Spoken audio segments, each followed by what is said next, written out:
Dear Professor Sarr, dear Ferwin, dear students, dear colleagues, dear friends, ladies and gentlemen, a very warm welcome to the Graduate Institute and to the Maison de la Paix tonight. It's really an immense pleasure for me to welcome you all today. A pleasure first because we are finally able to reopen all doors of the Institute and to start the academic year with an on-site, face-to-face format, my first one actually, since I arrived at the Institute. We are welcoming this year 495 new students. More than 95% of the incoming class has already arrived in Geneva, so we're very happy about this. And so this year, the Graduate Institute will welcome a total of close to 1,300 students, not counting exchange and visiting students. Altogether, those students represent more than 105 nationalities. So quite an amazing diversity, which in itself is already an important part of our pedagogical project. A big welcome to the incoming class and welcome back to all returning students. The other reason why it's such a great pleasure for me to welcome you today is that we will have in a few minutes the great privilege of listening to Professor Sarr, who will deliver the opening lecture of our academic year. As you've seen, the title of his lecture is A Rise in Humanity, a title that is so relevant, so important, so much to the point, and so well aligned, in fact, with the way in which the Graduate Institute projects itself in the coming years. In Greek mythology, Prometheus was a Titan, the race of gods that preceded the Olympians. Prometheus in Greek means forethought, and Prometheus had a brother, Epimetheus, whose name translates to afterthought. Prometheus, in other words, was the smart and cunning one, and Epimethus, well, he was the other. The two brothers were charged by the Olympians to share attributes between living creatures. Epimetheus, with his characteristic impulsivity and limited foresight, bestowed strength and swiftness to some, dangerous claws and fur to others. But when time came to provide humans with attributes, nothing was left. Prometheus had to intervene. He stole, as you very well know, fire from Zeus to bring it to humanity, as a means to ensure its survival, but also, as it turned out, its control over nature and other species. The symbol is clear. Prometheus is the agent through which we, human beings, are endowed with some degree of godliness. Fire is a symbol for reason, our divine spark, the attribute that connects us to the gods, makes us anthropos, in the etymological sense of the term, those who turn and look upwards, hence to the gods. Fire is also a symbol for the derivatives of this divine spark, technology, knowledge, and science, as tools that allow us to improve our lot, to tread a path to, quote-unquote, progress. A painting from 1907 by Jean Delville shows Prometheus in action, I would even say in majesty and potency. Prometheus triumphant, carrying the torch of progress on behalf and for humanity, away from obscurity and towards the promise of a better, more luminous future. You will note, and I will make no further comment at this stage on this, the muscularity, the hypertrophied masculinity of this Prometheus triumphant. But there's another side to the story of Prometheus, as illustrated here by the Prometheus Bound painting of Paul Rubens from 1618. For what he has done, stealing fire from God and giving it to humanity, Prometheus gets punished. Zeus is outraged by this act of defiance, by this hubris, to use the Greek word. So Prometheus is chained to a rock in eternal punishment. Every day, an eagle eats his liver, and because Prometheus is eternal, his liver gets regenerated every night. The cold is freezing him.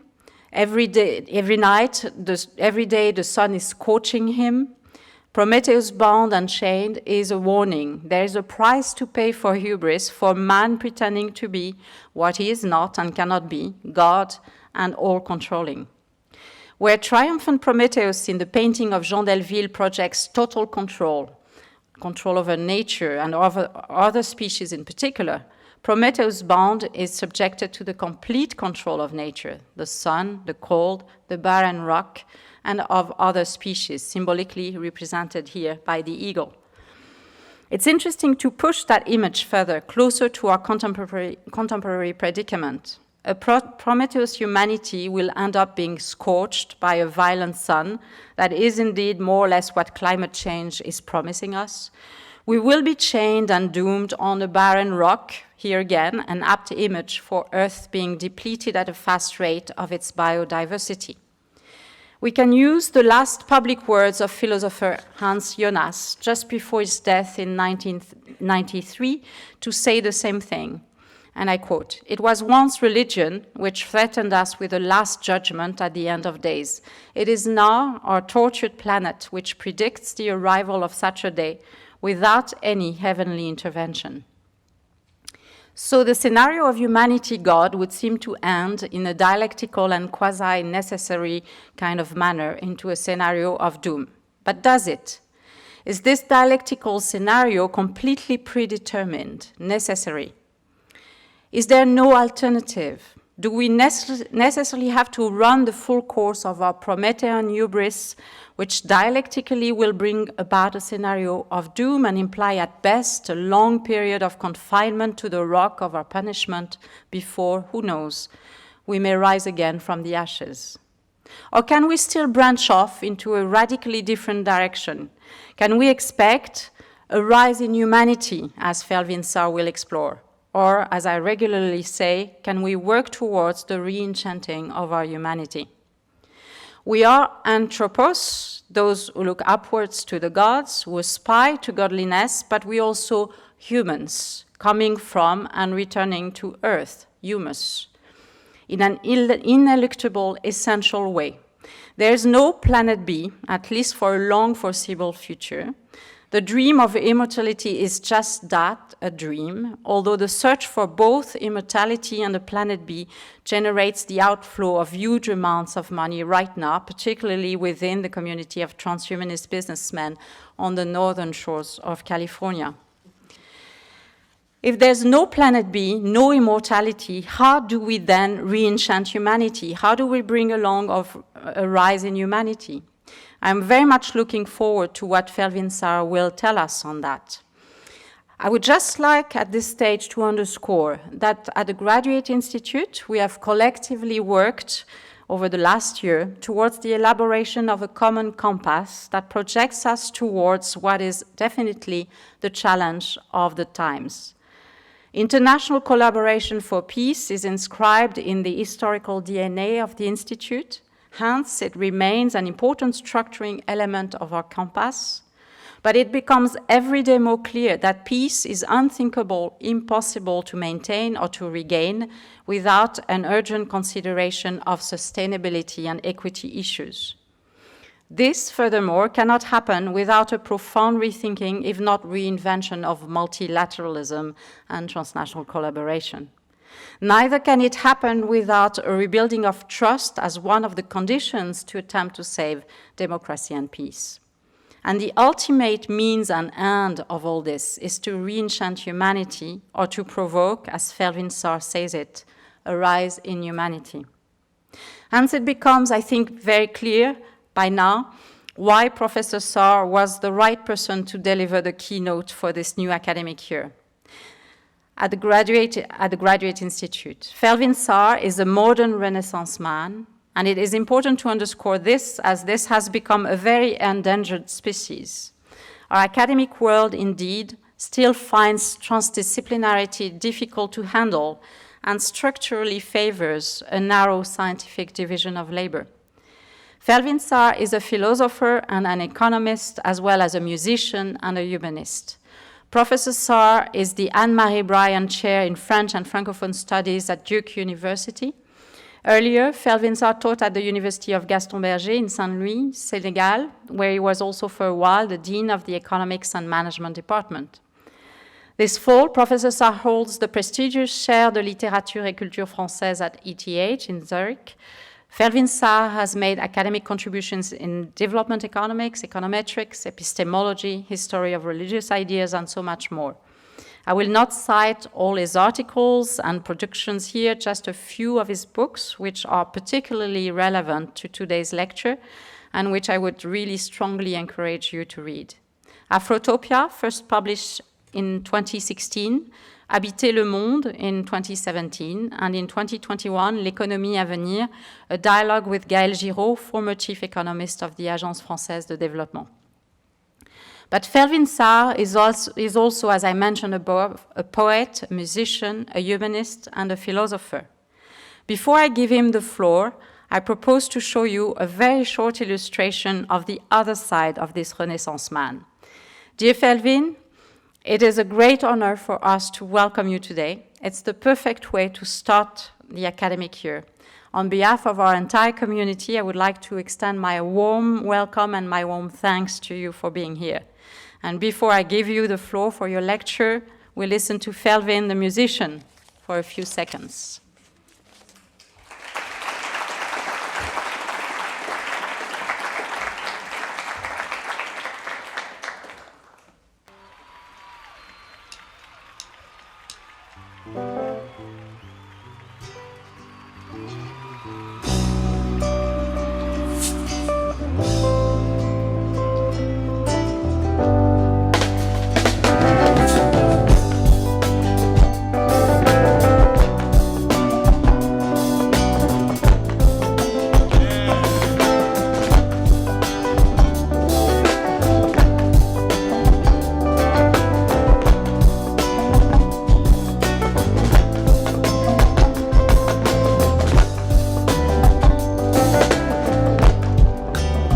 Daddy come from Smaka. They call him Alaji. Africa was raised up. Sahaya Karuha Gayak. Sheikh Jomai Tanina. Africa was raised up. My brothers on boats, people riding on train. Africa was raised now. Baby, you have no fun. Maria Masar Bambuha. Africa was raised now. Africa was raised. Africa must wake up. Africa was raised now. Africa must raise. Africa must wake up. Africa must raise now. Bonsoir à toutes et à tous. I will speak in English. So first I would like to thank Jean-François Bayard and the Graduate Institute of International and Development Studies here in Geneva for inviting me to give the opening lecture of this academic year.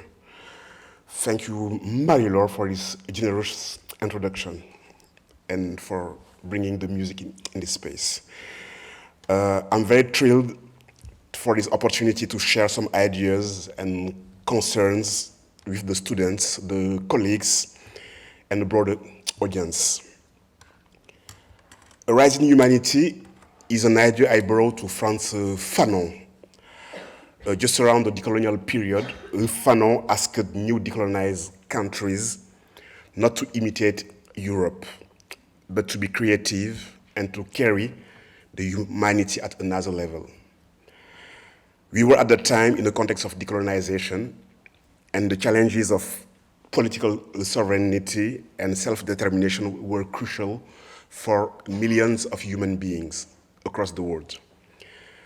Carrying humanity at another level was at that time synonym of freeing humanity from domination, racism, economic exploitation, but also being creative in the production of social, economic, and political forms of life. What could nowadays mean rising in humanity? These last 5 centuries, Europe had played a critical role in the dynamics of African, Asian, and American countries, both North and South, by being an hegemonic power shaping more or less the dynamics of these continents. One could look at the question of the current relation between the four continents by exploring the potential of South-South relation and the role that the USA and Europe still plays, or the role of China, a rising player of the global dynamics. For me, the question we are dealing with in the present are much more crucial. The challenge we have to face is to build a common world and to inhabit our planet in a way that sustains life. And for that, a shift in our imaginaries, our epistemologies, and our practice is necessary.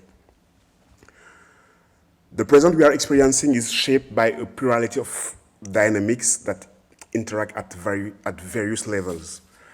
We live in a world that is driven by internal, external, local, and global dynamics. Globalization of the neoliberal economy, climate change, issues of human mobility, technologies, etc. And it seems, therefore, that the present we are experiencing in various parts of this world is somehow strange.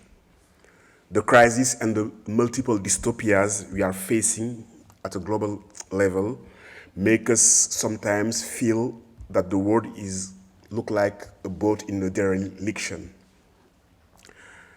Our post-modernity has become a time characterized by a future without promises, except the one of avoiding the disasters it announced: ecological crises, growing insecurity, ethno-nationalism, xenophobia, racism, religious extremism, etc., etc.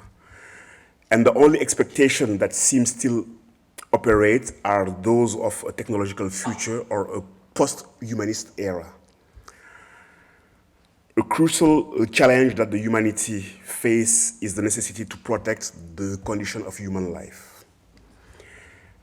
Our hand, with the help of technologies, has become so strong, and the impact of human activities on the biotope so harmful that it's not being alarmist to consider that the humans, by some of their actions, put in danger the idea of future. There is a risk of futuricide, and this one has become uncertain. Rising in humanity necessitates first to face the present and its challenges. Facing the present is looking deeply in it, clarifying the mechanism that produce the current world that we are experiencing in an economic, social, and a political level, making an effort of lucidity and intelligibility, but also finding the productive potentialities of the present and activating them. Human beings and societies need to take ownership of their present and future and fill it with meanings. How can we invent a regime of historicity that promotes a rise in humanity without necessarily reactivating the myth of progress? Is humanity still a relevant concept? Our interaction with all the beings is crucial, and the scope of humanity appears more and more restrictive. My lecture will explore some of these issues and propose paths to re-engage at a collective level the adventure of meanings. A major aspect of the advent of Western modernity was the promise of a future defined by progress in all areas of social life. In the regime of histories of modernity, the time to come was characterized by the promise of a greater well-being. Despite undeniable improvement in terms of public liberties, technological advance, and the modernization of social life, the belief that the march of human history is one of a continuous progress has gradually failed and collapsed. The crisis and the dystopias that have accompanied the reign of the instrumental reason ended up undermining the belief in a better tomorrow. They have also led, in the West, to a relationship with time characterized by an hypertrophy of the present, which the historian François Hartog calls presentism. The presentism is an overweighting of the time modality of the present that lower the past and the future in the experience of the texture or the density of time. Postmodernity is therefore characterized by an excess of presentism.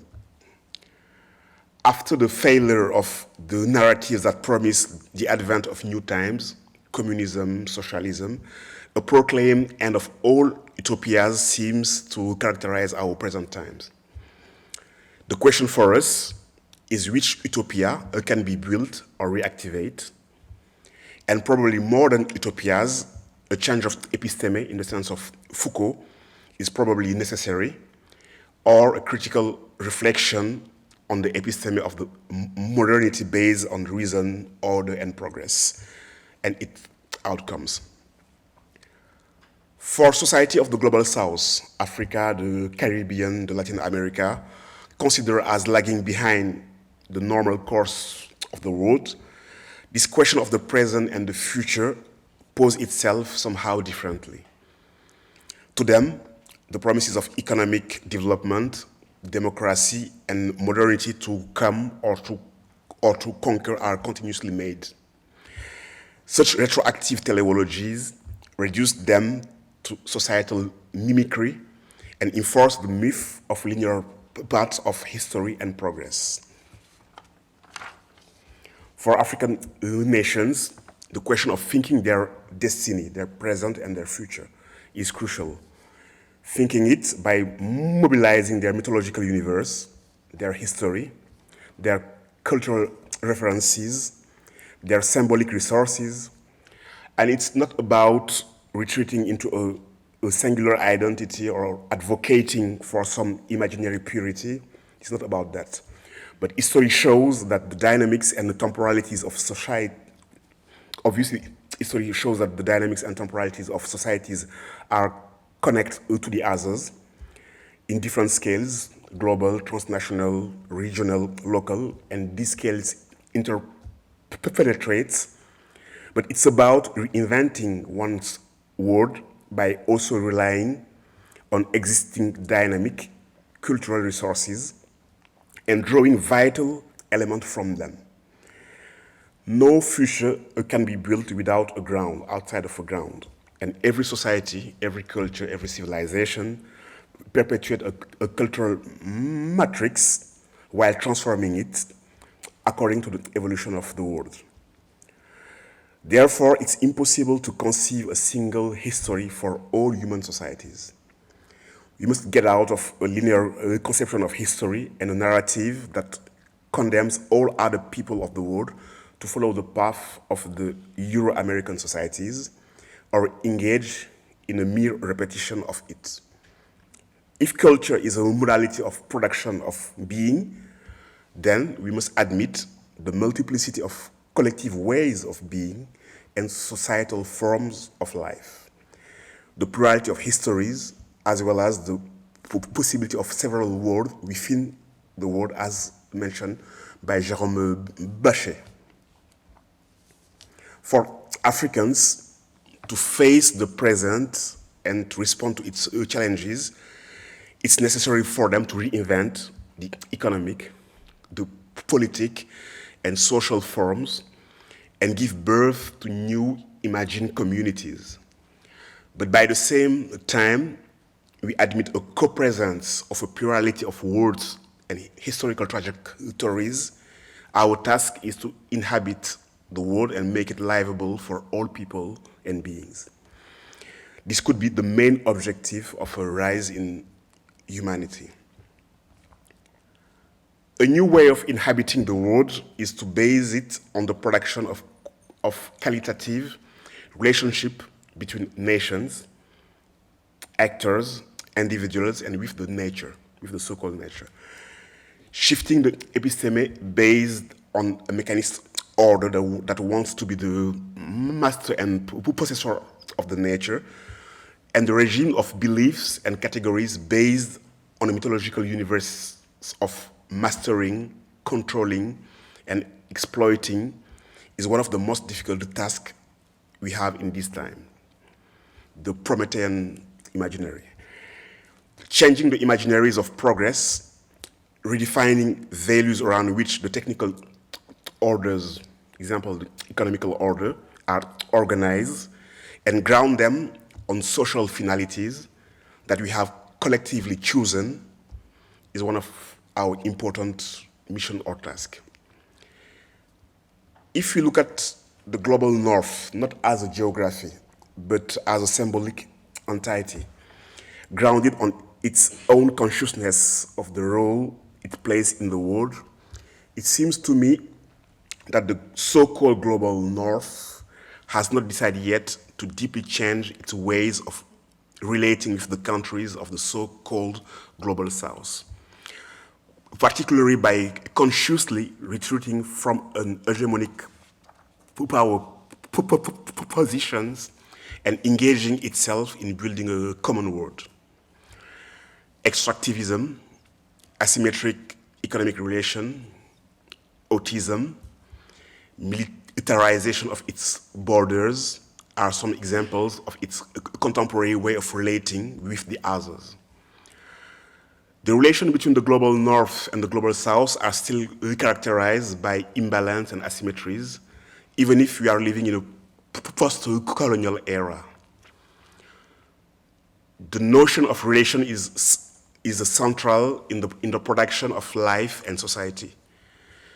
This world we have created, is a result of multiple relations articulate at various scales and levels, nano, micro, meso, with various actors and generating multiple interaction in a dynamic open system. To be is fundamentally being related.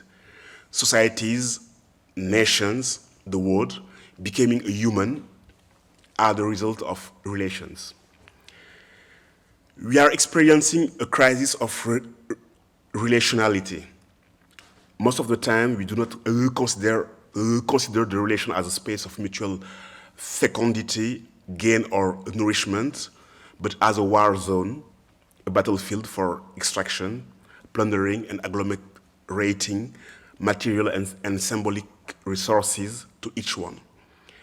The so-called international relations, economics, political, and social, are based on the principle of war, conquest, and the defense of one's private and exclusive interest. A new way of living the world could be grounded on a production of qualitative relationships as a new paradigm between actors, nations, individuals. A civilization that is well achieved, is the one who produces relation of quality between its different components. This could be a way also of rising in humanity. For a rise in humanity, the utopia we can build or reactivate is one of considering the world as a space we share, with the idea of co-ownership of beings, building not only a human society at a global scale, but a society of beings that recognize all its members by enlarging the notion of a community to the foreigners, to the animal species, to the vegetal, to the ancestors, to the earth, and also the ones who are not yet born with this idea of transgenerational responsibility or the right of the future generations. And this enlarged notion of society necessitates to rethink the notion of the identity, the same, the alterity, and the feeling and the narratives of belonging. For that purpose, we need to widen the vision of politics and rethink our way of living the world. Our humanization process is unachieved. A progress in quality of relation we produce is the next step that we consider also as a rise in humanity. We could consider a global management of issues related to the basic necessities of life, education, health, feeding people, and it's technically possible to consider a global management of these issues. The globalization has produced transnational actors that already operate at a transnational scale, but mostly for private interest. A lot of human activities, circulation of informations, goods and services are now deterritorialized. Sanitary and climate risk and most of societal questions are also transnational, but we continue to consider them and manage them in the space of the nation state. The treatment of political and juridical questions of our time is in dephasing with our reality. We have a challenge of perspectives and scales. How to consider and to reflect on the social dynamics at the right scale. Every social, political, historical, and economic order is sustained and reproduced by an epistemological order. This one regulates the understanding of the world and the subjectivities. Changing the paradigms and the epistemic order on which we ground our behaviors is a necessity in order to imagine and build different present and futures. It is possible to create a world citizenship in addition to our national citizenships, which will ensure the fundamental human rights to each human being. The migrant or the so-called migrant could benefit from this world citizenship. The humanity is one and at the same time plural, and politics is the art of the management of this plurality. Social and political life can only be achieved in the middle of humans at the condition of being recognized and accepted by them. The recognition and its consequences that are care and reciprocity can be guaranteed by this global citizenship. Living the world is considering oneself as belonging to a wider space that one's ethnic group, one's nation, the continent where we are born, those who have the same color of eyes than you, or the same level of wealth. Living the world is fully inhabiting its geographies, wearing its multiple faces, and being depositary of the legacies of its plural cultures.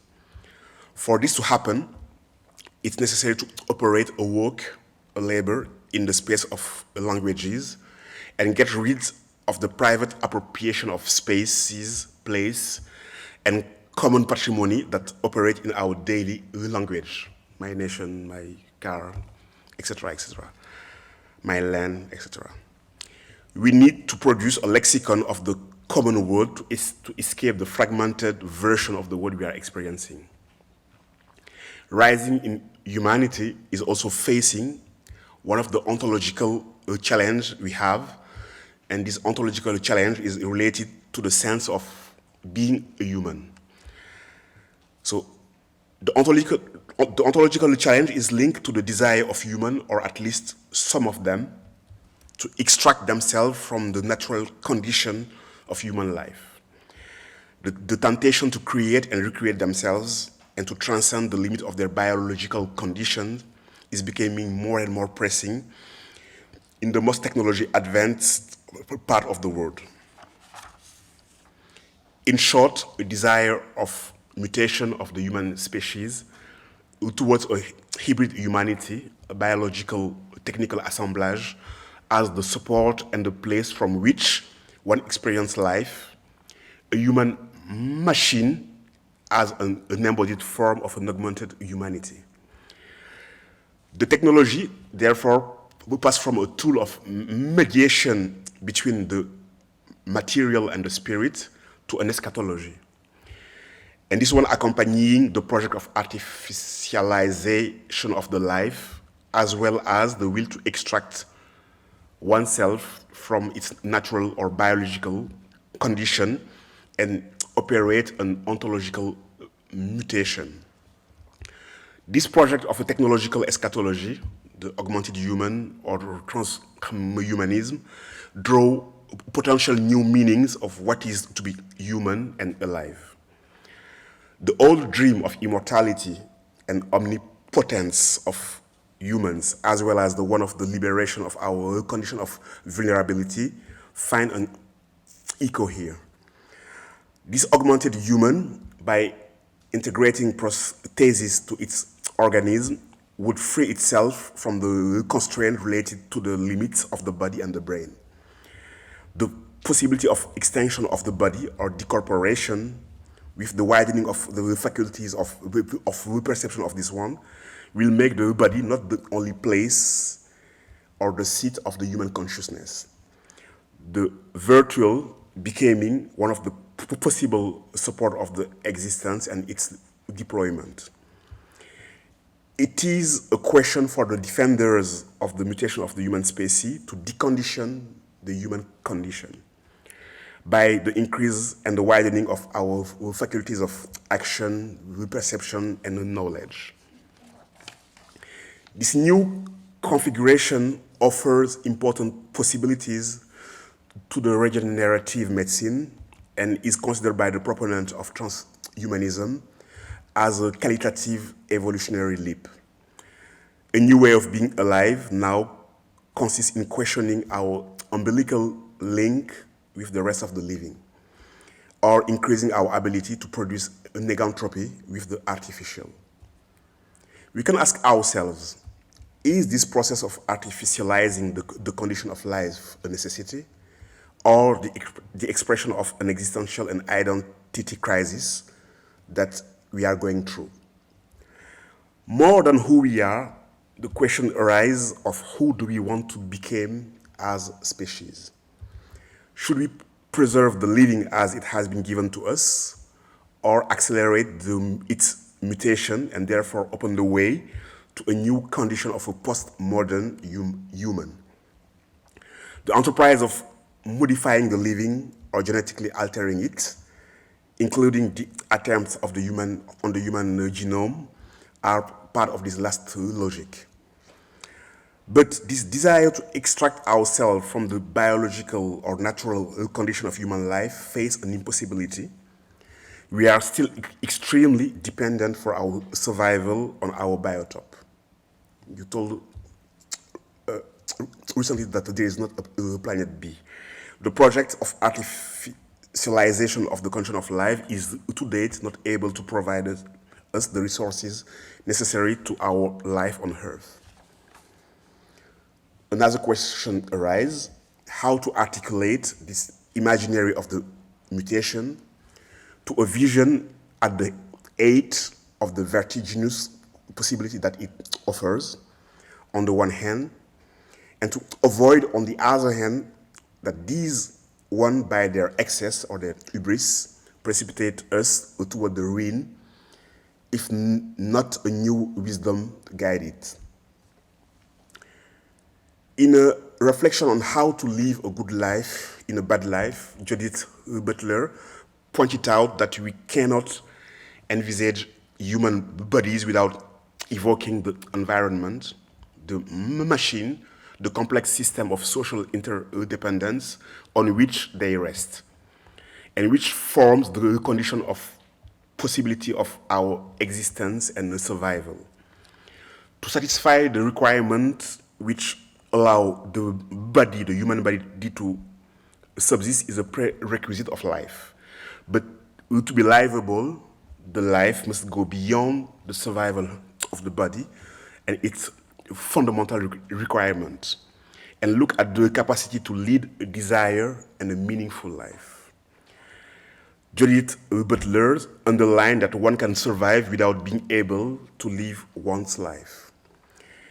This concern joins those of Amartya Sen and Martha Nussbaum in their reflection on capabilities and the for possibility of leading a life that one has chosen and has determined the meanings and the scale of values.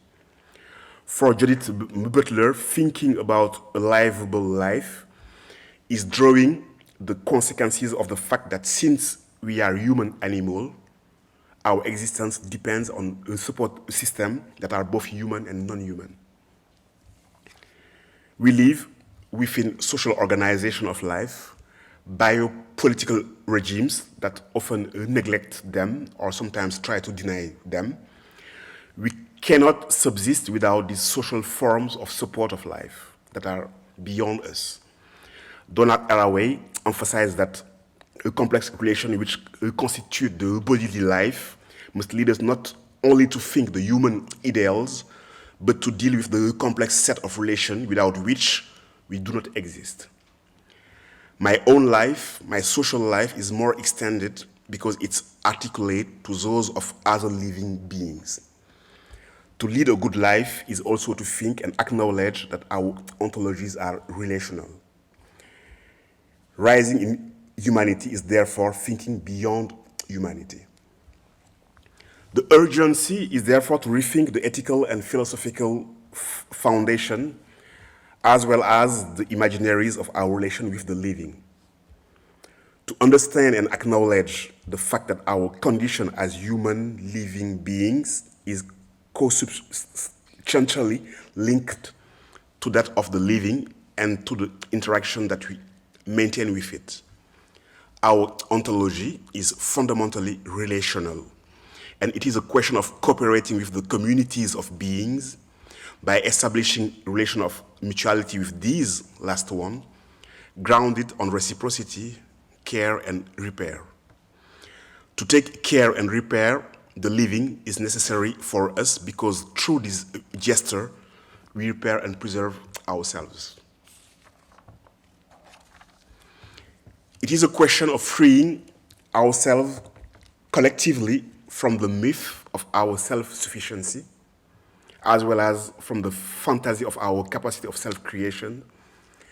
It is a question, it's a matter of getting rid of this desire to get out of the relation of death and dependence that the condition of life imposed to us, as well as of this idea which claims that we are the one who give life to ourselves. The arts have largely explored the limits of this delirium of power and this desire of absolute autonomy. So let me here advocate for a new ecologies of bonds or link. An instrumental relationship with nature, inherited from the mechanistic cosmology of Western modernity, has led us to overexploit the resources of the biotope and to endanger the conditions of reproduction of life on Earth.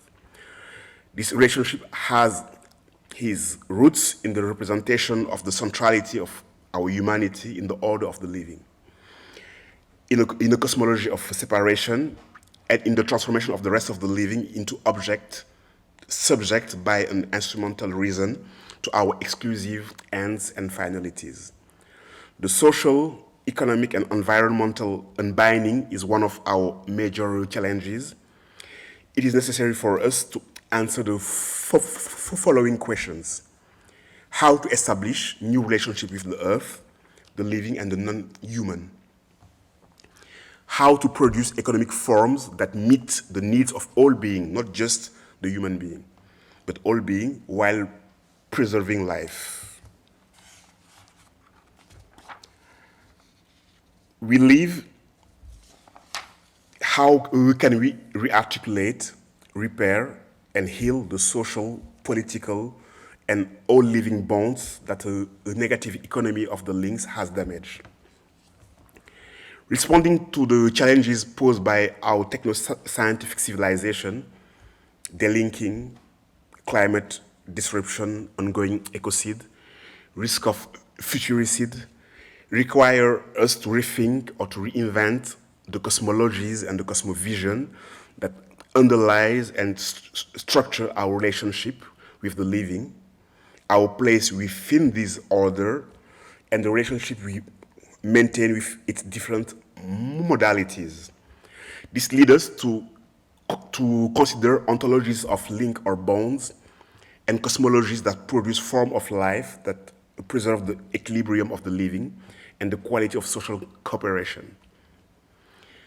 It is a question of rethinking the ethical and philosophical foundation as well as the imaginaries of our relationship with living beings by rebuilding relational ontologies.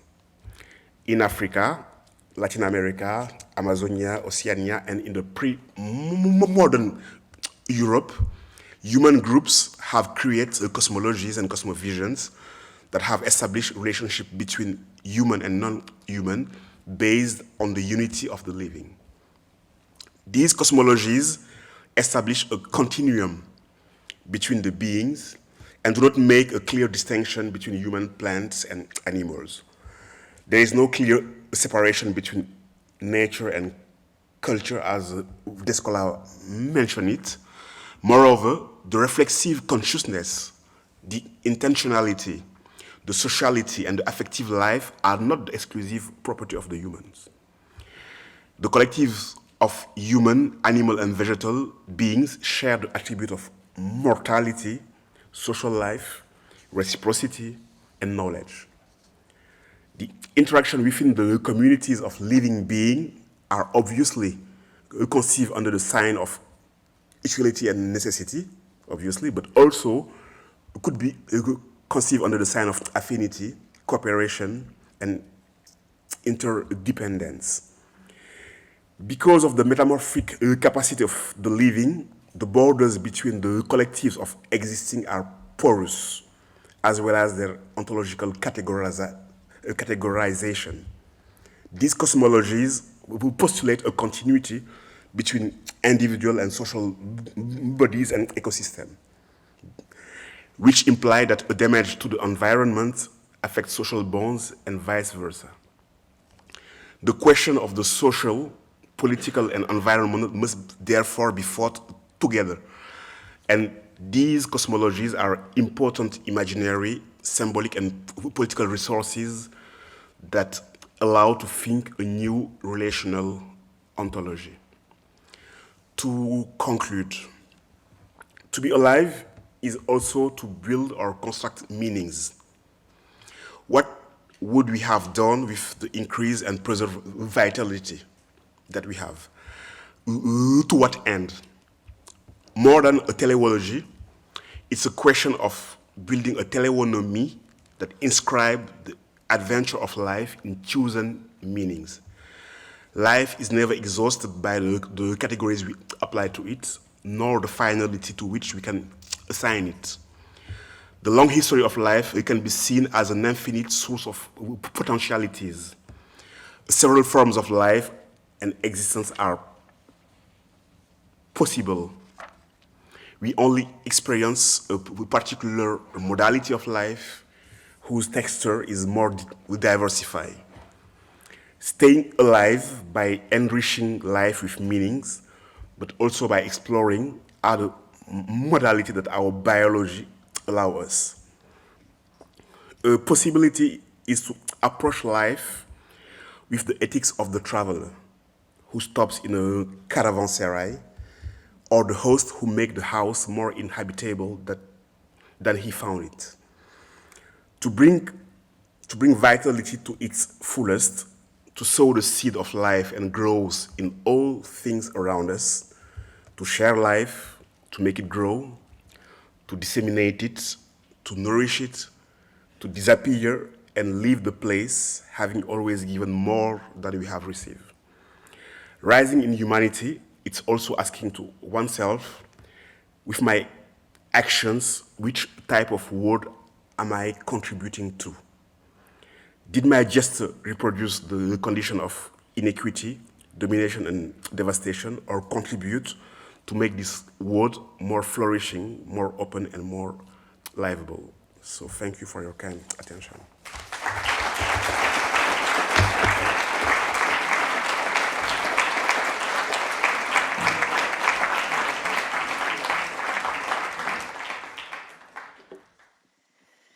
Thank you so much, Felvin. This was extremely inspiring.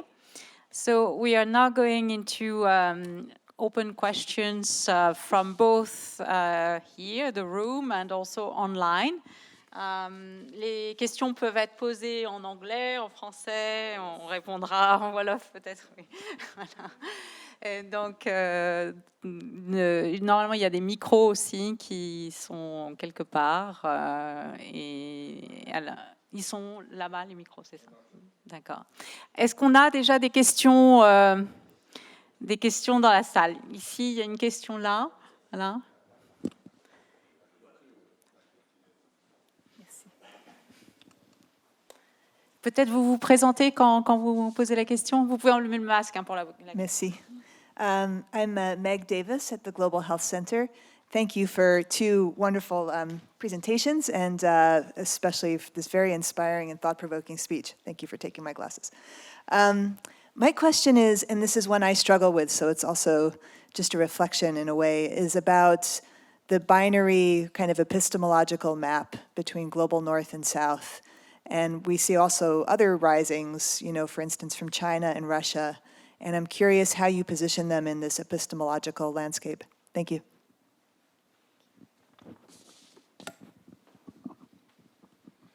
I will position Russia and China in the global north, because what is interesting with China is that China has tried to show that she can play in a better way, in a more intense way, the play of the neoliberal economy. It's not really a shift of paradigms when you see how China deal with these categories and how China deals with the climate change issue and how she organized her state capitalist economy. So there is no really an attempt to change the story. It's just to say, look, I can play this game much more than you, and I can beat you in that game. So they are in this kind of epistemology.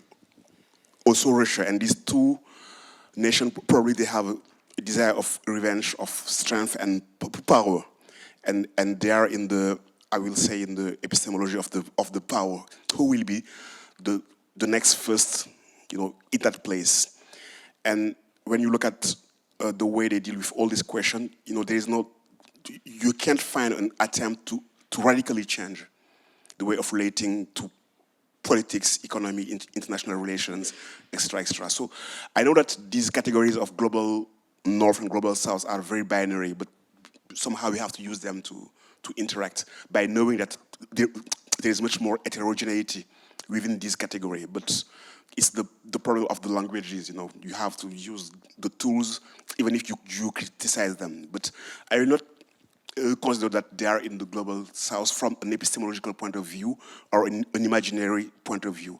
But also the country of the global south, most of them are in this epistemology. They want to respond to their need by having growth, by building more modern cities, etc., etc.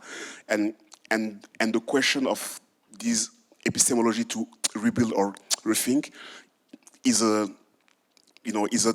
trans question, is a question that you can ask to both the countries in the global north and the global south on the basis of looking at the imaginaries they are trying to build and how they see themselves in the future.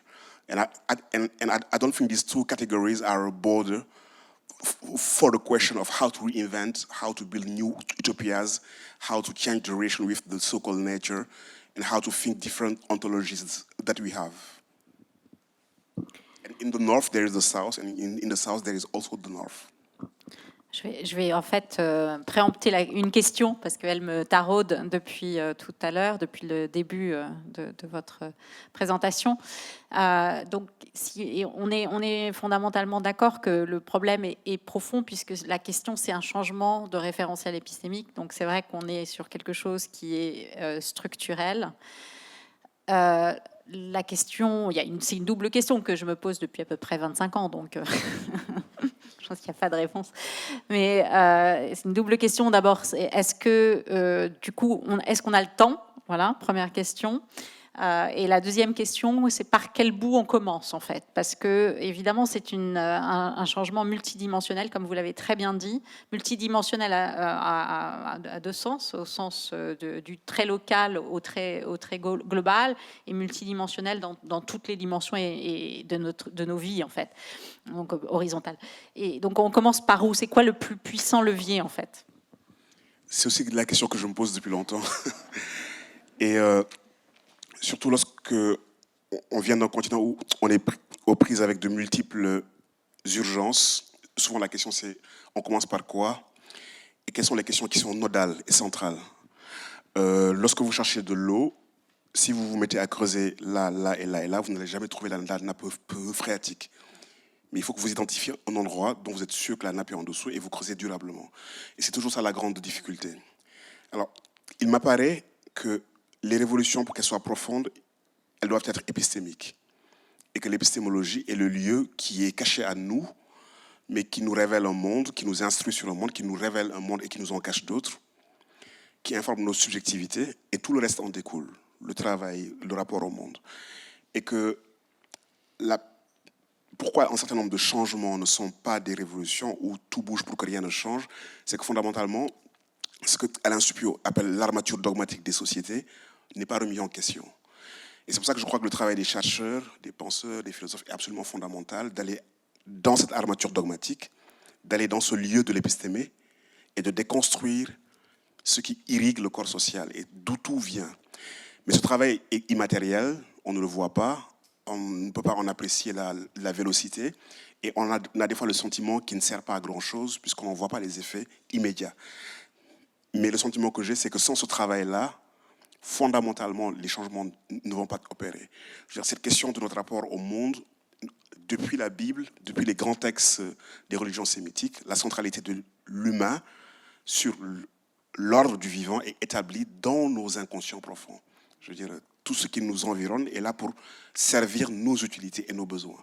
C'est dans la peinture, vous regardez la Joconde de Mona Lisa, il y a son beau visage au plein centre du tableau, et la nature est un décor au fond. Donc il y a la centralité de son visage. Vous regardez une peinture chinoise, vous vous rendez compte que le paysan est pris dans un ensemble, il est dans le cosmos, il n'est pas central. Donc ces représentations imaginaires, ces épistémologies qui nous fondent, à mon avis, le travail est là-bas, d'abord, même si il est bien évidemment sur plusieurs types de chantiers, à plusieurs échelles, en même temps. Mais il me semble que l'un des chantiers fondamentaux est dans les imaginaires et dans les épistémologies. Maintenant, le temps que ça redescende, le temps que ça irrigue, le temps que ça fait basculer les mentalités. Anthony Appiah a écrit un livre dans lequel il s'interrogeait sur le changement de culture. Comment est-ce que les cultures changent? Comment est-ce qu'on se réveille un matin, on considère que l'esclavage est inacceptable, alors que durant des siècles et des siècles, on a considéré que la mise au travail d'autres individus sans les rémunérer était envisageable. Comment est-ce qu'on arrête en Europe, à un moment donné, de faire des duels? Donc il s'interroge sur ce moment-là où tout bascule, où il y a vraiment un changement profond de vision du monde. Et il montre qu'en fait, ce changement de vision du monde, il vient d'abord par un travail sur les ordres épistémologiques qui prennent leur temps.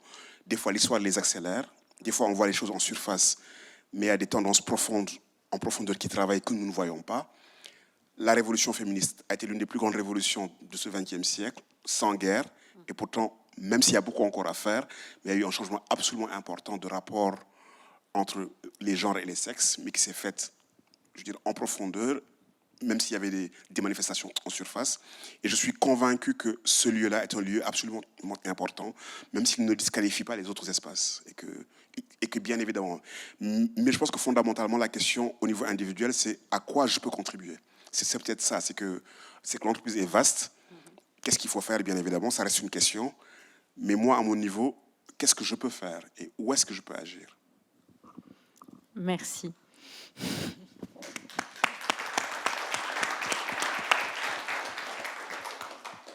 Est-ce qu'il y a d'autres questions? Je crois qu'il y avait ici une question, madame.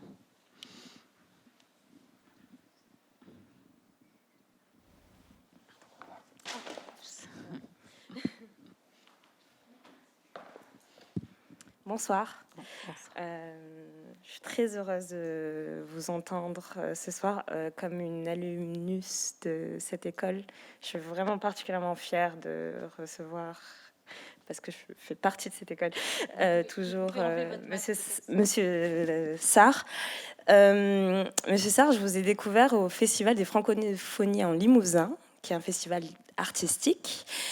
Et je dois vous avouer que c'était beaucoup plus facile de penser avec vous là-bas qu'ici, entre le Haut Commissariat aux réfugiés qui accrédite l'idée que les frontières sont quelque chose à renforcer, entre le secrétariat du commerce des armes qui est en face de l'Institut du désarmement, du programme des Nations Unies pour l'environnement qui est en face de l'OMC. C'est beaucoup plus facile d'imaginer dans l'art que ça l'est dans la Genève internationale qui deal avec les problèmes du quotidien, avec les intérêts de chacun. Il me semble que la question que vous nous posez, c'est comment créer un monde nouveau, en fait. Et le pendant de cette question, c'est peut-être comment tuer le monde ancien, ou comment le transformer profondément et donc peut-être, peut-être et même j'espère sûrement, détruire ses bases. Alors, si on part de notre imagination qui peut nous faire et penser beaucoup de choses, comment dans notre quotidien, moi en tant que chercheuse par exemple aujourd'hui, les citoyens qui, comme vous le prescrivez, pourraient penser autrement les relations à chacun.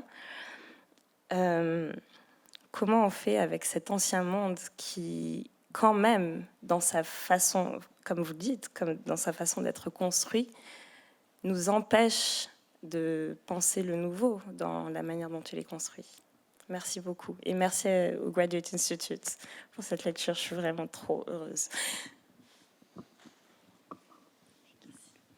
En fait, ce que je crois, c'est que le nouveau monde, si tant est qu'il existe, est en germe dans ce que tu appelles l'ancien monde. Et que lorsqu'on a une projection utopique, il ne s'agit pas juste d'une construction imaginaire. Il s'agit aussi des fois de regarder des espaces du réel que nous ne voyons plus, puisque nous les voyons à travers des catégories qui en obscurcissent la vision. Si je prends le cas de l'économie, je fais des études dans l'économie, je connais l'économie néolibérale, etc. Mais quand j'observe ce que j'appelle des économicités au Sénégal, au Mali, au Burkina, je vois des formes d'économie relationnelle, des formes d'économie circulaire, des formes d'économie qui n'obéissent pas à la logique de l'économie néoclassique et qui supportent les familles et qui nourrissent 60% des Africains. On l'appelle économie informelle, mais elle est très formelle, sauf qu'elle est formalisée sur la base d'autres codes. Et cette économie-là n'est pas celle qui est enseignée à l'université, mais c'est pourtant la réalité dominante des espaces desquels je viens. Donc à partir du moment où j'ai commencé à les regarder différemment, pas comme des économies qu'il faut normaliser, puisqu'ils ne payent pas leurs impôts, puisqu'ils ne sont pas assez, etc., et à tenter de comprendre les logiques sur lesquelles elles sont fondées, bien évidemment, elles ont des limites, donc il faut les regarder. Mais elles ont énormément d'atouts, et c'est des formes qui sont totalement répandues, et qui sont là dans le réel, et que l'on peut ne plus voir du simple fait qu'on a une machine idéologique extrêmement puissante qui, justement, pourquoi c'est de l'idéologie? Parce qu'elle nous présente le réel de manière incomplète ou de manière différente de ce que le réel est dans sa multiplicité. Donc il y a des mondes que nous ne voyons plus, en fait. Et les apatistes nous demandent d'être en mesure de voir la pluralité des mondes dans le monde. Et voir la pluralité des mondes dans le monde, c'est justement déplacer le regard, le détourner, l'enrichir, et voir qu'en fait, ce monde-là est gros d'une pluralité de potentiels. Et que l'histoire que nous vivons est une occurrence des différents potentiels mondes qui sont là et qui sont en attente. Et c'est ça tout le travail du regard sur l'histoire ou de la réflexion uchronique, regarder les différentes potentialités, les différents chemins que l'histoire aurait pu prendre si tel événement n'avait pas eu lieu, mais surtout de nous convaincre que le réel que nous vivons n'est pas inaltérable, il n'est pas figé et qu'il peut être fissuré. Et que les autres mondes sont là, ils frappent à la porte, ils sont gros et ils sont déjà là en fait. Et comment on les active, comment on met de l'énergie, comment on met de l'intelligence, comment on met du travail pour les faire advenir dans le temps phénoménologique. Donc, crois pas qu'il faille raser, mettre le feu, tu vois, et tout raser et reconstruire. Et puis même peut-être que si la graine est mauvaise, la mauvaise graine va repousser. Donc, donc on peut raser le champ, mais c'est pas ça la question. Je veux dire, les mondes s'interpénètrent entre eux. Et je pense qu'on peut, en tout cas, en étant humble et modeste, en ayant une grande ambition, bien évidemment, il faut avoir une grande ambition pour le monde, pour l'humanité, mais en même temps avoir la lucidité de délimiter un champ, un espace de travail dans lequel on pense qu'on peut contribuer à un changement. Et la question du changement aussi, c'est une question difficile parce que souvent, la temporalité du changement, on la calque sur la temporalité de nos vies humaines. On oublie que les sociétés ont leur temporalité. Elles ont un temps un peu plus long que le nôtre.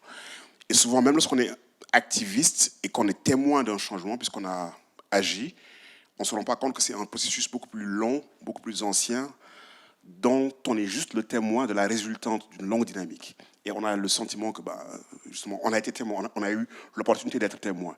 Et c'est ce qui fait que lorsqu'on sème les graines du changement et qu'on ne les voit pas fleurir, on peut avoir le sentiment que ça ne sert pas à grand-chose, mais non, ça sert, puisqu'elles vont être en interaction, elles vont fleurir, elles vont continuer.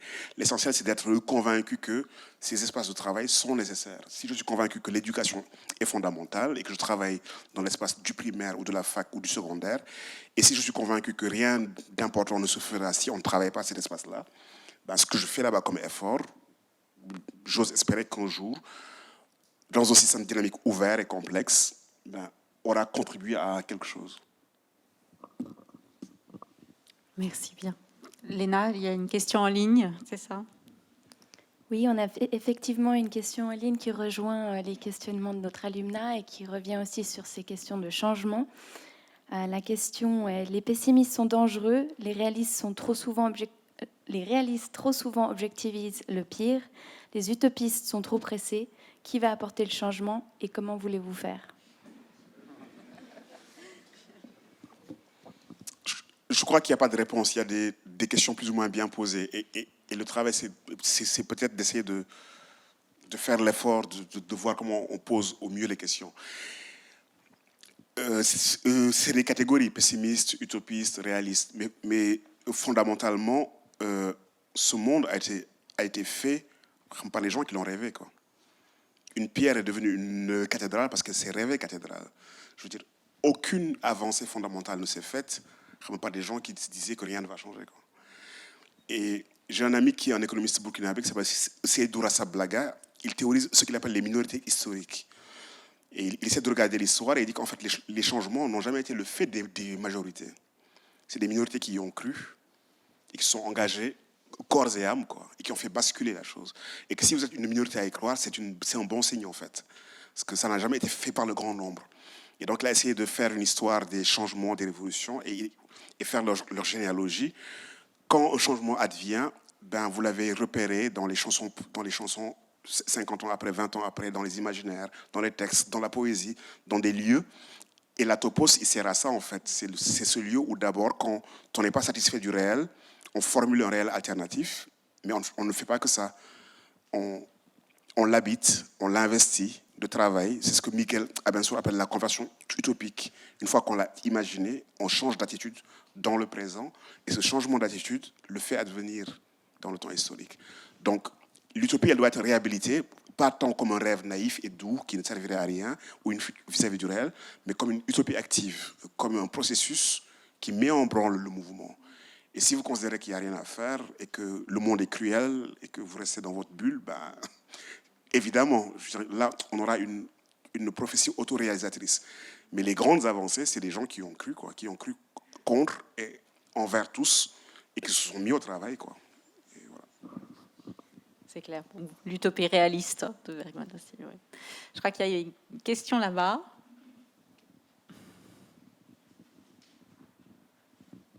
Merci.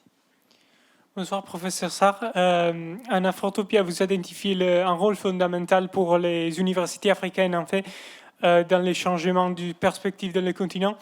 Et quel devrait être d'autre côté, selon vous, le rôle, le devoir, pour dire, des universités européennes, des universités du Nord global dans la création de ces changements? Merci beaucoup pour la question. En fait, si on regarde les universités européennes, elles sont nées au Moyen-Âge, donc de la scolastique, et rapidement, elles se sont tournées vers les besoins de leur société.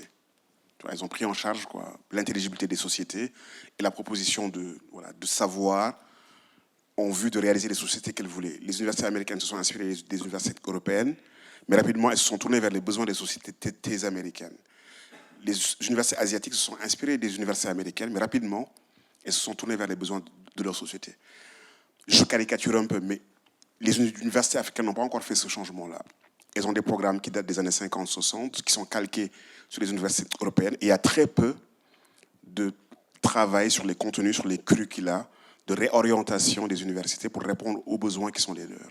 Il y en a ça et là, mais sur l'ensemble du continent, c'est très minime. Donc d'abord, il y a ce chantier-là, de faire en sorte que les universités soient des agents du changement, et qu'elles produisent des savoirs, qu'elles produisent de l'intelligibilité, qu'elles produisent des réponses, et qu'elles soient des agents qui contribuent au mouvement des sociétés, si tant est que, justement, qu'il y ait une réflexion sur leur rôle et sur leur important rôle.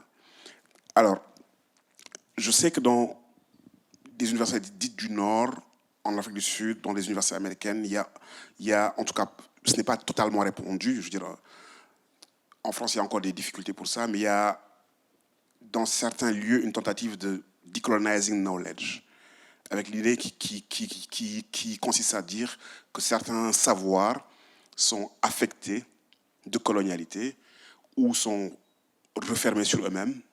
Ils doivent être étendus, ouverts à la pluralité des manières de savoir et de voir le monde. Et que probablement, ça, c'est un chantier. Le chantier de ne plus se fonder sur ce que j'appellerais une épistémologie réduite, qui a été dominante ces 5 derniers siècles, mais qui a mis une certaine conscience académique européenne, ou même une certaine inconscience qui l'a mis sur un piédestal et qui continue à se considérer comme l'unique producteur de savoir et d'intelligibilité sur le monde. Il y a une géopolitique des savoirs là à revoir, une ouverture vers la pluralité des savoirs que le monde recèle, puisqu'on a besoin de toutes les ressources cognitives qui existent. Au début de la crise du Covid-19, il y avait des petits détails qui étaient intéressants. En France, on avait annoncé que le masque ne servait à rien. Et je l'ai lu comme un refus d'apprendre des Asiatiques. Ils avaient connu donc, l'épidémie et la pandémie avant. Ils avaient développé une expertise. Mais comme le savoir vient d'ici, donc on n'a pas à apprendre des autres. Je veux dire, on perd un temps précieux, puisqu'il y avait cette idée implicite que c'est nous qui savions, en fait. Et tant que nous ne l'avions pas démontré, expérimenté, on ne pouvait pas se mettre à l'école des autres. Donc je pense qu'il y a ce défi-là, c'est-à-dire être en mesure d'écouter le reste du monde, de ne plus être le prescripteur. Je veux dire, l'Europe a produit énormément de savoir important, on le lui reconnaît, mais d'être en mesure d'écouter ce que l'humanité a proposé en termes de savoir et de sortir d'une position de piédestal, ce qui est, je vous l'avoue, et je vous le concède, difficile. Exploiter la biodiversité des savoirs, c'est comme... Et les reconnaître. Ouais. Il y avait une question de M. Markovitch ici. Merci beaucoup. Jacques Markovitch, professeur à l'Université de São Paulo, au Brésil. D'abord, merci pour votre présentation, votre conférence. À la fin de votre conférence, vous avez mentionné the traveler, le voyageur, la personne qui voyage, qui va vers la nouvelle ère. Nous sommes dans une institution où la jeunesse est présente à cette leçon inaugurale.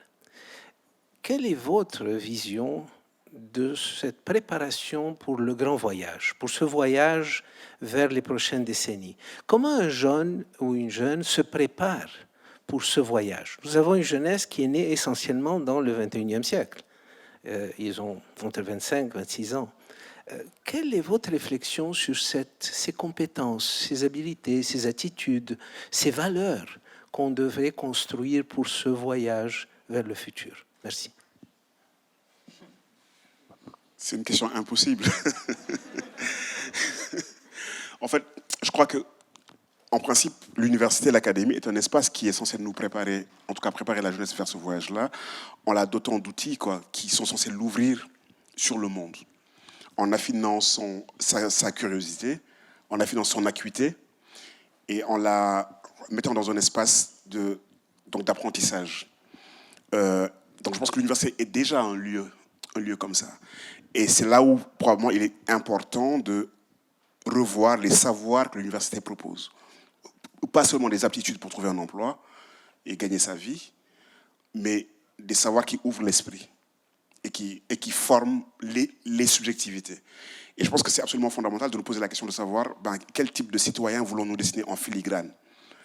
Et selon le type de citoyen que nous voulons dessiner en filigrane, il y a un travail à faire dans les contenus de ce qu'on transmet, dans les cadres et dans les dispositifs que nous mettons à l'œuvre pour faire émerger ce type d'esprit. Et c'est pour ça que je continue à croire que les communautés épistémiques, comme l'université, sont des lieux absolument fondamentaux. Et ceux qui ont en charge de penser les contenus ou les modes d'interaction ont une grande responsabilité, puisque quelque part, ils produisent des moules desquels sortiront des types de citoyens ou d'autres. Après, peut-être le reste, c'est que ce monde a l'air angoissant, mais nous n'étions pas là il y a quelques siècles. Peut-être que nos prédécesseurs avaient le sentiment que leur monde était beaucoup plus angoissant que le nôtre et que nous sommes dans une forme d'aveuglement, je dirais, rétrospectif et que j'en sais rien. Mais je pense que, quelles que soient les angoisses qu'ils génèrent, je crois en ce vers de Hölderlin, là où il dit que là où croit le péril, croit ceux qui sauvent. Et je pense que ceux qui sauvent existent dans notre espace. Il y a une question ici.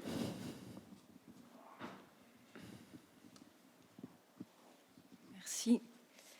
Bonsoir et merci professeur Sarr pour cette merveilleuse conférence. J'avais 2-3 petites questions mais qui vont se recouper. Alors tout d'abord, vous avez fait partie de ce mouvement avec Achille Mbembe qui ont permis de replacer justement depuis votre travail sur votre livre Afrotopia, les ateliers de la pensée, d'essayer de dire que le monde pouvait aussi s'écrire depuis le Sud et en particulier depuis l'Afrique. Du coup, ma question était de savoir justement si vous pouviez nous donner des exemples un peu plus concrets de qu'est-ce qui aujourd'hui, qu'est-ce qu'on devrait apprendre depuis l'Afrique, depuis le Sud. Et puis pour faire suite à la question de Madame tout à l'heure, moi j'aurais préféré vous voir à Dakar dans les ateliers de la pensée. Et du coup, voilà, comment en fait aujourd'hui on fait quand on est un universitaire comme vous, maintenant à la renommée internationale, d'autant plus intéressante parce que vous êtes francophone, donc vous faites partie des rares francophones qui sont aussi invités en plus à Genève par des universités de Suisse allemande et même maintenant à Duke University. Donc après, comment est-ce qu'on fait? Pour la petite anecdote, il y a 2 ans, j'ai donné un séminaire à Dakar, mais à des géographes, parce que je suis géographe professeur à l'Université de Genève. Et par contre, ils n'avaient pas entendu parler de vous, et certains ne vous connaissaient pas, et d'autres m'ont dit « Ah oui, je connais, mais il était à Gaston Berger, et surtout, il n'y a pas le livre à la bibliothèque. » Donc voilà, des questions vraiment pratiques auxquelles vous devez faire face, j'imagine, tous les jours, mais qui posent la question des universitaires venant d'Afrique et qui après sont à l'international et plus sur le continent, comme on dit. Merci. Déjà, les ateliers de la pensée existent, ils continuent. On a la prochaine édition en mars, 23-26, donc vous êtes invités si vous voulez venir, vous êtes chaleureusement invités. Et en 2016, avec Achille, on a créé cette plateforme avec l'idée de reprendre la main d'un point de vue théorique et réfléchir sur notre destinée. Et ne pas considérer que les catégories qui nous étaient appliquées étaient valables en tout temps et en tout lieu, et qu'on pouvait refaire le travail de nous repenser nous-mêmes. Et on a eu 3 éditions. La deuxième édition, rapidement, elle s'est écartée un peu de la question de la reprise de voix pour poser des questions qui avaient des enjeux planétaires, en considérant que l'Afrique n'était pas un hors-monde et que les questions du monde nous concernaient, et les questions qui concernent l'Afrique sont les questions du monde. Je pense que là, on évolue. La prochaine édition, elle s'intéresse aux cosmologies du lien, quelques éléments que j'ai développés, et comment est-ce qu'on repense les cosmologies et les ontologies relationnelles, et comment est-ce qu'on pose la question écologique dans un espace beaucoup plus vaste que l'écologie non décoloniale, et comment est-ce qu'on pense les corps sociaux, les corps politiques, les corps environnementaux ensemble, avec la grande ambition d'établir un dialogue avec l'Amérique latine, l'Océanie, l'Europe, l'Afrique, et tous ceux qui pensent qu'il faut réinventer ce monde, et de ne pas appliquer la symétrie de l'eurocentrisme. C'est-à-dire que c'est des questions globales, c'est des questions qui concernent le monde. On est en train de faire un gros effort pour inviter des chercheurs du monde entier qui viendraient réfléchir à ces questions-là, parce que ce sont des questions qui les intéressent. Donc, en fait, je pense que l'écueil qu'il faut éviter, c'est de nous assigner à résidence. C'est-à-dire que les chercheurs du monde entier circulent, s'enrichissent du monde, et quand vous êtes africain, on dit c'est bien, mais pourquoi vous quittez l'Afrique? Je veux dire, pourquoi vous ne restez pas chez vous? Ou bien on vous assigne à votre archive africaine, en oubliant que la patrie d'un chercheur, c'est l'esprit, c'est pas la nation. Et que fondamentalement, le voyage est fondamental pour les chercheurs, aller se confronter à d'autres manières de voir le monde, à d'autres épistémologies, à d'autres problématiques, et s'enrichir de cela pour être en mesure de réfléchir à partir de son lieu et à partir d'autres lieux. Et même, je dirais même, nous déterritorialiser. C'est-à-dire qu'à un moment donné, souvent même, on nous assigne à des problématiques africaines. On vous invite sur un plateau, on vous invite dans un ouvrage, dans un colloque, pour que vous parliez de l'Afrique. Pourtant, il y a des questions globales sur lesquelles vous avez quelque chose à dire, des questions qui concernent tout le monde. Mais vous êtes assigné à des thématiques. Et je pense qu'il faut qu'on sorte de ces assignations-là, et notre circulation, elle est bénéfique pour les questions que l'on pose sur le continent, mais aussi, il faut qu'on ait l'ambition de dire les problématiques de ce monde, nous avons notre mot à dire là-dessus. Et nous ne sommes pas juste réduits à proposer des solutions aux problématiques africaines. Si nous sommes les filles aînées de l'humanité, nous devons nous occuper de la maison, de toute l'humanité, de la famille. Et que, bien évidemment, nous devons nous émanciper de nos problématiques, mais en nous émancipant, nous voulons que le monde s'émancipe. Et je pense qu'il faut voir ça comme ça. Donc, du coup, je sais que souvent, on nous assigne à résidence. Et j'ai beau jeu de dire, j'ai fait 14 ans à l'UGB, j'ai énormément contribué. Je veux élargir l'économie, aller vers les humanités. Et je continue à faire les ateliers, je continue à éditer, je continue à encadrer des thèses. Mais ça ne suffit jamais. Si vous êtes africain, vous devez être assigné à résidence.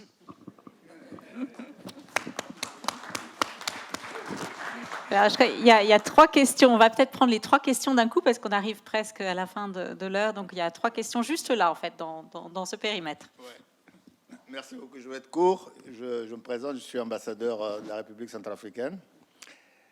Alors, d'abord, je vous salue et vous félicite. Ça, c'est tout un honneur pour l'Afrique auquel j'appartiens.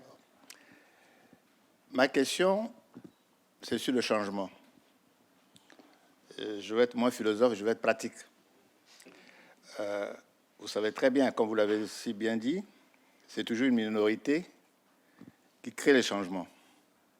Alors la question, c'est de savoir, est-ce qu'un débat synodal vaut mieux qu'un coup d'État?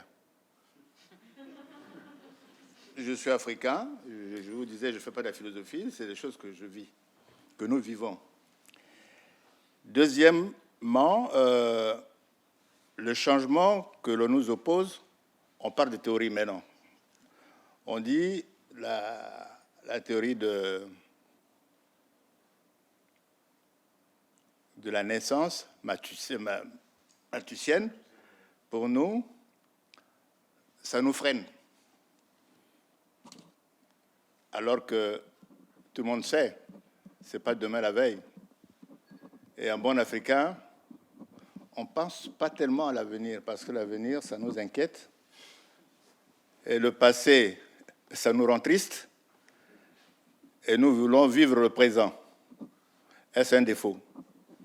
Merci. Madame juste derrière, puis monsieur. Oui, madame, oui. Oui, d'abord un immense merci. Ça fait trop de bien d'entendre des discours comme les vôtres ici à l'IHID. J'étais très sensible à votre appel à une révolution épistémologique. J'ai essayé à ma petite mesure de le faire aussi, mais chaque fois je me heurte. Arrête avec tes prises de tête. C'est trop abstrait, c'est trop... Et je me demande dans quelle mesure, si on veut aboutir à ce changement, s'il ne faut pas passer par la langue et faire un travail comme par exemple celui de Patrick Chamoiseau, qui casse la langue, parce qu'on pense à travers des mots. Donc est-ce qu'il ne faut pas commencer par les mots? Il y avait monsieur là. Oui, bonsoir. Mon nom, c'est Karl Bjertnæs. Je suis cofondateur d'une société qui s'appelle Seeds.Africa. SEED, c'est un acronyme pour Social Entrepreneurship and Enterprise Development Strategies. Voilà, notre objectif, c'est de créer 1 milliard d'emplois en Afrique d'ici 2063. Et si je peux m'exprimer en anglais peut-être, okay, I'm baffled by the fact that Africa is the cradle of humanity, and Africa is the savior of our planet, because it's the only one that has the reserves, whether it is in people, in population, in natural resources, and everything. And the whole world, thanks to the three riders, the apocalypse, the World Bank, the IMF, and the WTO, they are just raping and pillaging the whole place for their own good, not for the good of humanity. So I think that going back to African culture, most of African culture is sitting in the British Museum or in Berlin or in the Quai d'Orsay and so on. It baffles me that why are we stuck in this thing? Is it because of religion, or is it because of some of these big groups that are controlling us? So, I'm trying to get over that with the Pan-African movement and all the rest of it. So it's an interesting conundrum. Thank you. We have a very small one, une toute petite dernière, et puis après, Felwine, vous choisirez. Merci à notre cher philosophe et surtout africain. Moi, je suis l'ambassadeur en Tunisie. Je parle en bon africain sous le contrôle de notre doyen, parce que c'est pas présenté comme doyen du corps diplomatique africain. Et moi, j'ai juste une question, peut-être toujours un peu liée à notre monde, qui est évidemment la diplomatie multilatérale. Évidemment, j'en saisis l'occasion pour remercier le Graduate Institute de Genève, parce que l'une aussi des dimensions, n'est-ce pas, de ce travail de recherche, de réflexion, de cogitation commune, c'est justement le multilatéralisme. Et là, évidemment, nous sommes au centre réellement du multilatéralisme à Genève. Comme vous savez, on a quand même un fruit qui est extraordinaire de temps de négociations multilatérales qui sont les objectifs de développement durable. Parce que là aussi, parce qu'on parle justement de tout l'apport que la philosophie, mais aussi tout ce qui est recherche et université, cet échange extraordinaire, n'est-ce pas? On a besoin justement de nouveaux paradigmes, n'est-ce pas? Cette déconstruction du monde et un nouveau monde qui doit naître et qui est en naissance peut-être. Mais nous pensons ici qu'il n'y a pas beaucoup de visibilité, n'est-ce pas, de ces objectifs de développement durable, parce que là aussi, ça nous offre un outil qui permet, n'est-ce pas, s'il y a une bonne communication, un échange, n'est-ce pas, des principes, de ces objectifs, et tout ce travail qui aujourd'hui, malheureusement, à cause de la Covid, mais à cause d'autres aussi problèmes, n'est-ce pas, peine réellement à trouver le bon chemin. D'ailleurs, il y a quelques jours, le secrétaire général de l'ONU avait, n'est-ce pas, tiré la sonnette d'alarme pour dire, voilà, il y a ce grand problème de méfiance entre les États, entre les acteurs étatiques, mais aussi il y a certainement ce que nous devrons chercher ensemble, c'est un peu plus de confiance à travers l'échange, à travers justement cet échange extraordinaire entre les humains, qui devra partir certainement de ce travail extraordinaire de recherche des universités, de connaissance du savoir, pour que cela aussi soit écumé, n'est-ce pas, au niveau international. Voilà, c'est juste plutôt une réflexion. Merci. Merci beaucoup. Donc, Felwine, je vous laisse choisir ce que vous voulez répondre. En fait, j'aimerais revenir d'abord sur la question des langues et du changement épistémologique. C'est un grand débat chez nous. Est-ce que, pour une vraie rupture épistémologique, il ne faut pas que les savoirs soient enseignés dans les langues africaines? Il y a des débats comme ça qui existent. Il y a des écrivains, des chercheurs qui réfléchissent à la question du changement de langue. Comme le savoir de l'Égypte a été réorganisé dans la Grèce antique, Thalès et ses acolytes sont partis à Alexandrie, sont partis en Égypte, se sont instruits auprès de grands maîtres, mais en changeant d'instrument linguistique, ils ont opéré une réorganisation du savoir qui accourt jusqu'aujourd'hui. Donc ces questions-là se posent et sont absolument intéressantes. Et la question du rapport entre catégorie de pensée et catégorie du langage, c'est une question que les philosophes se posent. Mais la question des langues, en fait, elle est au cœur de cette problématique-là. En tout cas, pour les humanités et pour les littératures, c'est sûr qu'il y a des mondes qui sont dans les langues. Il y a des mondes auxquels on n'accède pas. si on ne fait pas un travail à l'intérieur de ces langues-là. Ça, c'est sûr. Pour le travail scientifique, la question se pose peut-être un peu différemment. Il y a des sciences qui ont un caractère beaucoup plus universel, des sciences dites dures.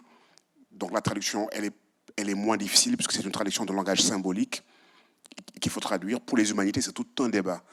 Est-ce que la sociologie de Durkheim ou de Weber, elle est efficace pour un village en Casamance? Je ne suis pas sûr. Mais il y a toute cette réflexion sur des sciences sociales qui sont adaptées à leur objet et qui ne répliqueraient pas des observations qui sont issues d'une histoire et d'une géographie bien précise. Mais en même temps, est-ce qu'on est dans les îlots? Est-ce que fondamentalement, au cœur, il n'y a pas une humanité et que les cultures seraient des vernis? Donc c'est un débat qui est complexe, mais en tout cas, il a cours sur le rapport à la langue. Alors, les coups d'État, je ne sais pas, et c'est intéressant pour nous, en Afrique de l'Ouest, on est en train de vivre une série de coups d'État. Le Mali, la Guinée récemment, et qui sont même applaudis par les populations, puisque les régimes précédents étaient décriés, mauvaise gouvernance, etc., et ne répondaient pas aux besoins. Il y a toute une jeunesse africaine qui, en tout cas, qui adhère à ce changement de gouvernementalité. Alors, je me dis qu'en fait, on peut changer de régime, on peut changer d'individu, et ne pas changer les imaginaires du politique, ne pas changer le rapport aux faits politiques. Et que probablement, c'est ça la grande question. Comment est-ce qu'on invente des modes de gouvernement de soi qui se mettent au service du bien-être du plus grand nombre? Et ça va au-delà du changement institutionnel, et ça va au-delà du changement de l'équipe. Et que l'une de nos déceptions, c'est de changer des équipes et de finalement, qu'au bout d'un certain temps, qu'on voit les mêmes travers revenir. Je veux dire, voilà quoi. Il y a plein d'exemples, vous les connaissez, je les connais, avec des espoirs qui sont continuellement déçus, et on se pose la question de savoir, mais quand est-ce que le vrai changement va apparaître? Et peut-être que là, il y a une question qui doit se poser à un autre niveau, qui n'est pas juste changer les individus, ou changer la forme institutionnelle, ou changer les appellations, mais changer les manières de configurer et de se gouverner soi-même. Et il arrive... Et l'un des grands problèmes, c'est qu'on fait comme si nos sociétés n'avaient pas produit des formes institutionnelles, n'avaient pas produit des formes de gouvernement de soi sur lesquelles on pourrait prendre avis, nous inspirer, les réinvestir et se poser la question de savoir pourquoi est-ce que ça ne fonctionne pas, pourquoi est-ce que ces formes-là ne sont pas totalement légitimes, pourquoi est-ce qu'elles sont capturées et détournées de leur objet, et comment ça se fait qu'inévitablement elles sont capturées et détournées de leur objet. Est-ce qu'il n'y a pas là quelque chose à réinventer? Et je pense que le travail est là aussi. Bien évidemment, à court terme, on veut un gouvernement qui fasse son travail, qui partage le bien-être, qui s'occupe de tout le monde, qui mette en place des infrastructures socio-économiques de base, qui est équitable, etc., etc. Mais où commencer le travail? Dans quel étage de la société ça se noue? Et je pense que nos chercheurs en histoire, en Sciences Po, ont du travail réellement pour poser la question à sa racine et la poser de manière radicale. Et il y a des gens qui font ce travail-là. Alors, le continent africain est le continent qui a la densité la moins importante au monde. On est 1,3 milliard sur le continent le plus vaste du monde, 30 millions de kilomètres carrés. Au cœur de la traite négrière, avant la traite négrière, l'Afrique représentait 20% de la population du monde. À la fin de la traite, à son acmé, la population africaine est tombée à 9%. Vers la fin de la traite, l'Europe occidentale et la Chine étaient entre 18 et 20%. Et leur démographie a contribué à leur bien-être, à leur pérennité. À partir de 1950, le continent a commencé à rattraper la saignée de la traite négrière. À partir de 1950, le continent a commencé à décupler sa population. Aujourd'hui, elle est dans un rattrapage, en fait. On n'est pas trop nombreux, c'est pas exact. C'est-à-dire que ça dépend à quelle échelle on nous regarde. Si on nous rapporte à notre densité, à notre superficie, on n'est pas trop nombreux. Je veux dire, on fait peur à qui? Je veux dire, on a la densité la moins importante au monde. En 2100, on sera 40% de la population du globe. Les Asiatiques seront 42%. Oui, et on constituera la force vive.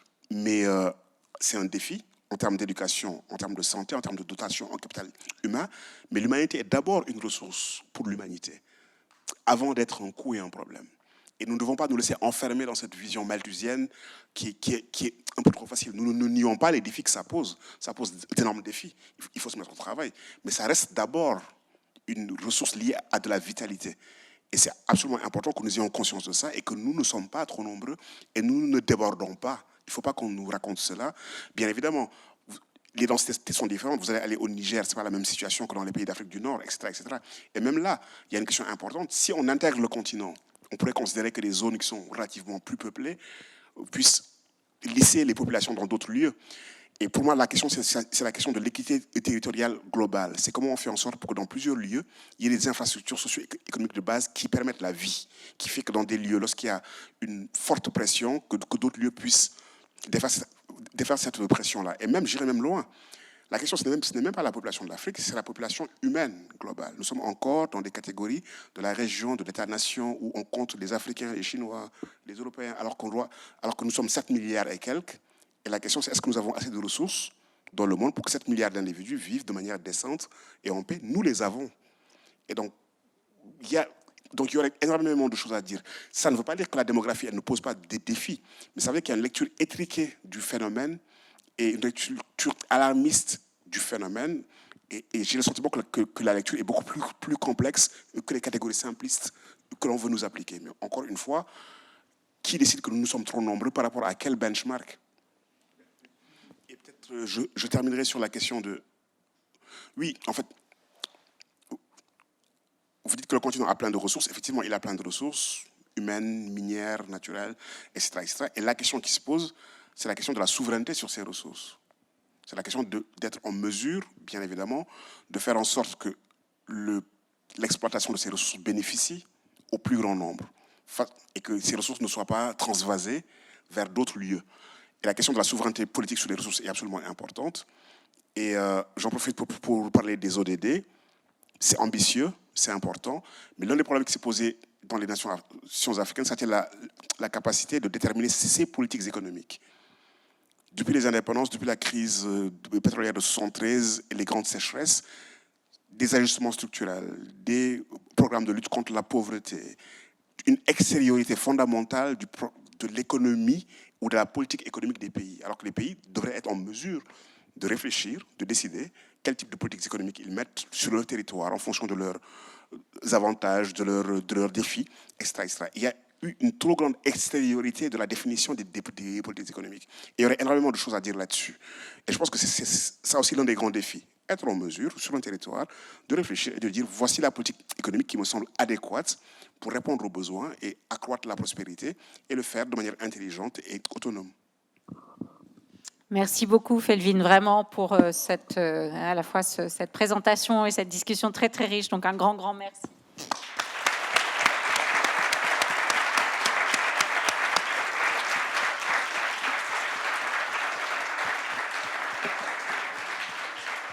And a big thank you to all of you here online for being here. Bonne rentrée à tout le monde. Really happy to start it in this context. So, merci beaucoup.